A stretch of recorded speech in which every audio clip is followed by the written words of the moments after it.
Here's what I like about the film, okay? It's very straightforward, very easy to consume, as opposed to Kinds of Kindness. A lot of you did not have the same experience with that film that I did. I like that film much more than Poor Things. But of the three Yorgos films that we've seen over the past 3 years, this is the most accessible. Now, that's not to say that the ending isn't batshit insane. But I believe that what you're getting from this story is Emma Stone, the CEO of this powerful company. Is she an alien or not, as Jesse Plemons surmises? Well, you'll find out. But that's pretty straight up, right? Not a lot of weird shit outside of what happens in the film at the end. But just that setup is true. There's no bait and switch. And that's good. And yes, of course, you've got Emma Stone, you got Jesse Plemons sparring throughout this. And you have the third character, but really the two of them going head to head is the highlight here.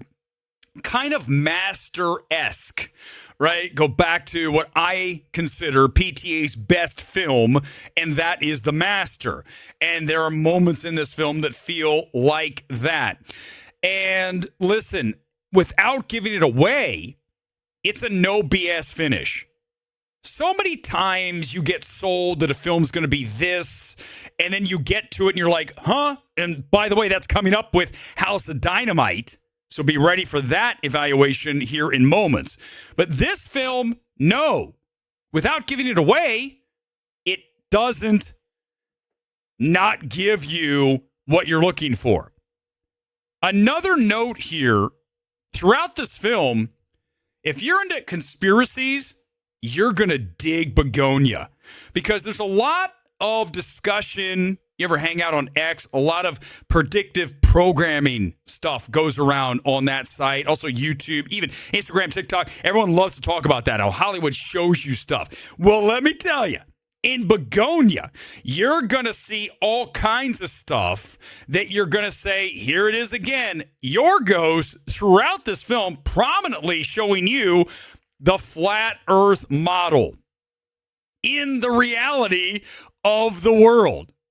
So that is kind of cool, whether you believe it or not, okay? And we've had that discussion so often on MMT Gets Freaky, how I don't believe we're exactly where they say we are. I don't know where we are, but this film adds to the intrigue with that. I think it's a tad overlong. It's not over 2 hours, but I think we can squeeze 5-10 minutes out of this, but it's not enough to ruin the experience. You know what's interesting? I have this at an 89%. And the more I ruminate on this film, I could see myself going higher because the ending is cool. I like that he does some really bizarre shit, but it works. It's all in the service of the story. And I can't emphasize enough how much I want to applaud Yorgos Lanthimos tonight for the best of his three films. But also the fact that he did not bait and switch me or you when you see Bugonia. Recommend number one here tonight on MMT.